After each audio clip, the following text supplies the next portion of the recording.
BNP chairman Tarique রহমানের পরবর্তী কর্মসূচি রয়েছে ফেনীতে। ফেনী স্কুল মাঠে তিনি জনসভায় বক্তব্য রাখবেন, সেটি 4:30 সময় রয়েছে। তবে এখনো পর্যন্ত কিন্তু তিনি চট্টগ্রাম মূল শহর থেকে বেরোতে পারেনি। আপনি দেখছেন পেছনে কিন্তু এখনো প্রচুর মানুষ রাস্তায় অপেক্ষা করছেন তারেক রহমানের এই গাড়ি বহর এখান দিয়ে যাবে, সেটি স্বাগত এবং শুভেচ্ছা জানানোর জন্য।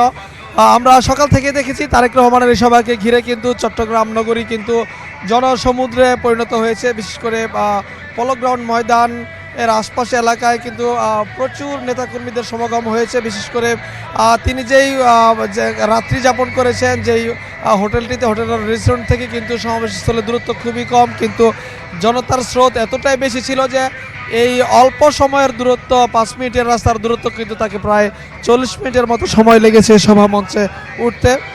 প্রিয়াঙ্কা, আগামী নির্বাচনকে সামনে রেখে সারা দেশে এই সফরে বেরিয়েছেন, ধানের শীষে ভোট চাইছেন তারেক রহমান এবং সেখানে তিনি নানা প্রতিশ্রুতির কথা বলছেন। তিনি সেখানে বলছেন যে বিএনপি ক্ষমতায় গেলে চট্টগ্রাম নিয়ে, চট্টগ্রামের অর্থনৈতিক উন্নয়ন নিয়ে তাদের যে পরিকল্পনা রয়েছে, বিশেষ করে চট্টগ্রামকে বাণিজ্যিক রাজধানী হিসেবে স্বীকৃতি দেওয়া এবং যে অপরাপর যে অর্থনৈতিক কর্মকাণ্ড যে পরিকল্পনা রয়েছে সেগুলো তিনি তুলে ধরেছেন এবং ধানের শীষে ভোট চেয়েছেন এবং ধানের শীষের প্রার্থীদের তিনি পরিচয় করিয়ে দিয়েছেন।